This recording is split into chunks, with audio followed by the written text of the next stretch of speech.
Welcome, everyone, to the Sideline Sports first podcast as our own rebranded The Sideline Sports. Today, we're going to sit down with Hank Stichter, our NBA expert, alongside your founder, Daniel Zimmerman, and talk about the NBA drafts 2016. Welcome, Hank. Hey, Daniel. All right, so last night was the NBA draft lottery. A boring one Yep. at that. So every single lottery pick went exactly as projected, which included the 76ers, who had the highest chance at the first overall pick, obtaining that first overall pick. So a sketchy thing happened about 12 hours before the lottery actually commenced. Dikembe Mutombo, an NBA great and former 76er, tweeted out a picture congratulating the 76ers on winning the first overall pick in the NBA draft lottery. So unless Mutombo can see the future, is there some foul play going on here, Hank? Was it rigged?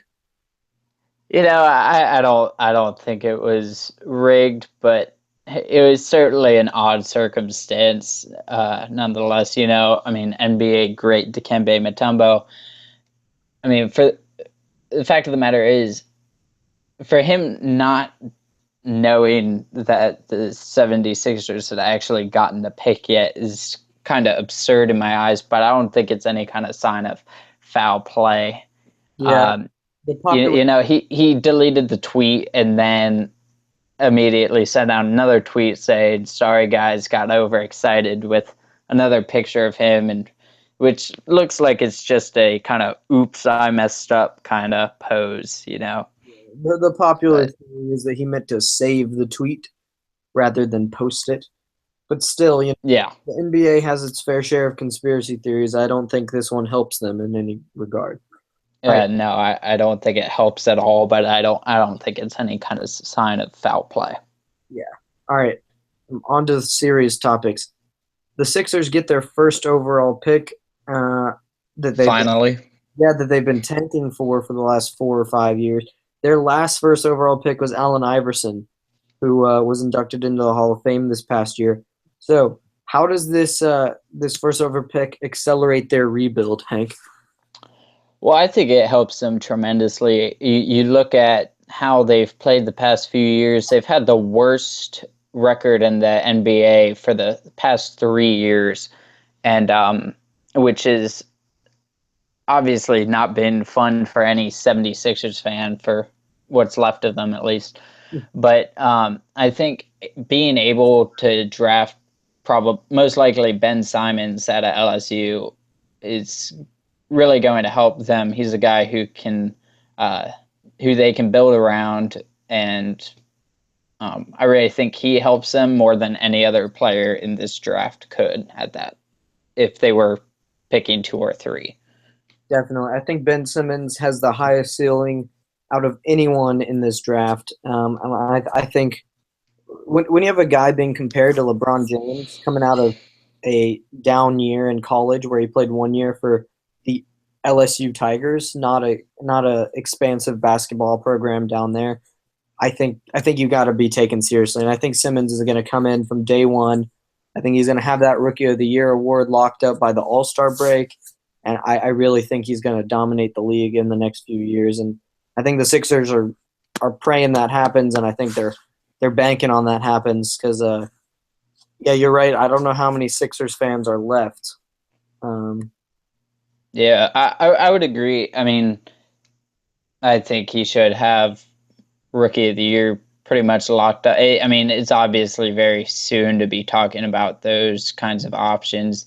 And there are some rumors floating around that Brandon Ingram is going to be the pick, but I think it's mainly just to kind of keep the number 1 pick kind of sacred in its secrecy that it usually comes with. Definitely.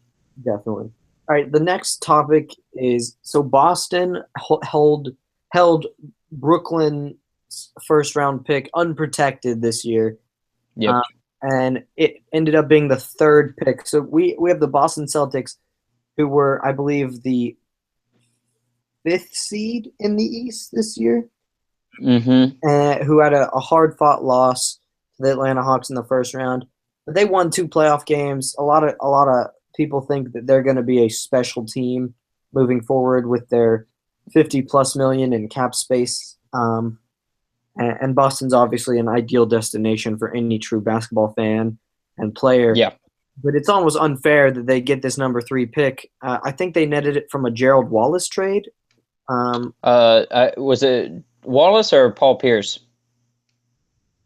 hmm, I can't recall. Either way, Boston doesn't deserve this pick based on how they played this year, which is what makes this funny. So what do you think Boston does? Do you think they take either Buddy Hield or the Croatian Dragon Bender over from Europe? They have options on who to draft at number 3.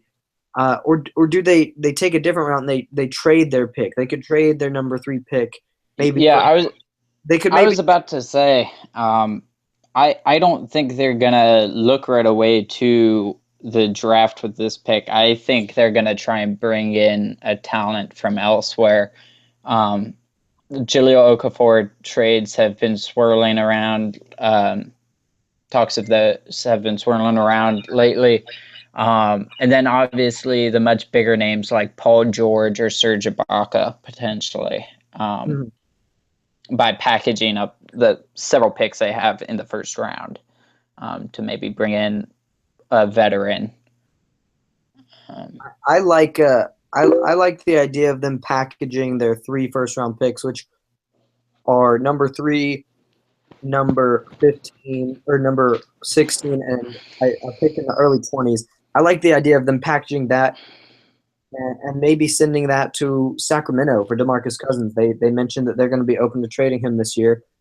Boston always has been looking for a deal to work out with him. I think Boston needs to trade this pick. I don't think anyone they draft that is not named Ben Simmons or Brandon Ingram is going to help this team win more playoff games than they would without them. So I really think they need to trade this pick, whether that means packaging the 3 for a superstar or maybe trading just number 3 to maybe Utah for Gordon Hayward, reunite him and Brad Stevens.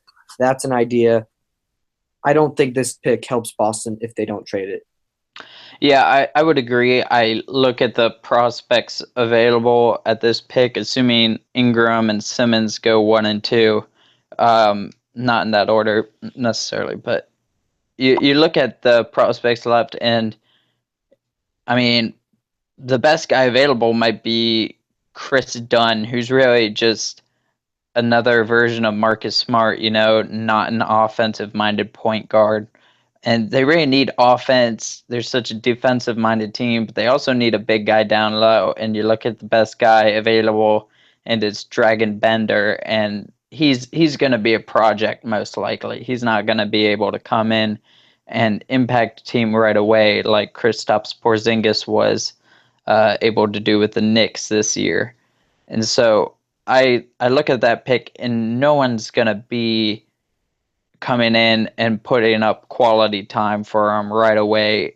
And so I think the best option for them is certainly to try and trade the pick and Yeah, find production elsewhere. they really don't need to go the address and need route because they have over 50 million in cap space this summer. They could go after guys like Hassan Whiteside and Al Horford to get their big men. They Mm-hmm. could go. There are plenty of players that they could chase after with all their money. But what you got to look at is players who aren't free agents that they could acquire in a trade this year, this draft. So I think we agree that's their best option by far. Uh, Yeah, for sure. all right, let's move on. Our best value that you can find in the teens. So that's picks 11 to 19. What kind of prospects do you see maybe being a dark horse, Hank?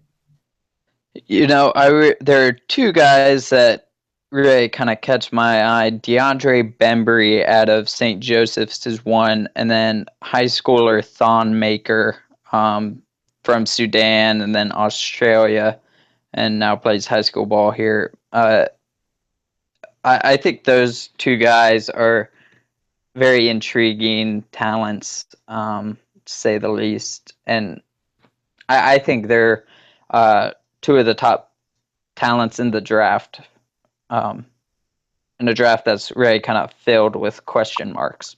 Yeah, definitely. I go a different route. I'm going with two Michigan State Spartans that I have projected to go in the second, Mm-hmm. in the 11 to 19. My NBA mock draft will be dropping later this week, so keep an eye out for that. But a little hint here: I got Deontay Davis going to Chicago at 14. I think he could really be a game-changing talent, maybe a Serge Ibaka type within 5 years. And Chicago needs talent. But I really like wherever he goes. I think Davis is going to succeed. And then the other guy is a 4-year player. He won many college basketball awards. Denzel Valentine. Um, Yeah. he's an all-around forward. He shoots the three. He defends. He penetrates. I really like his game. I think even if he is already 22 years old, uh, he can immediately contribute. I have him going 17 overall to Memphis, who Memphis just needs warm bodies at this point. So that makes a lot of sense. But anywhere he goes, he could be a day one seventh or eighth man, and he's going to have a long career. So I think those are some values to find in the teens.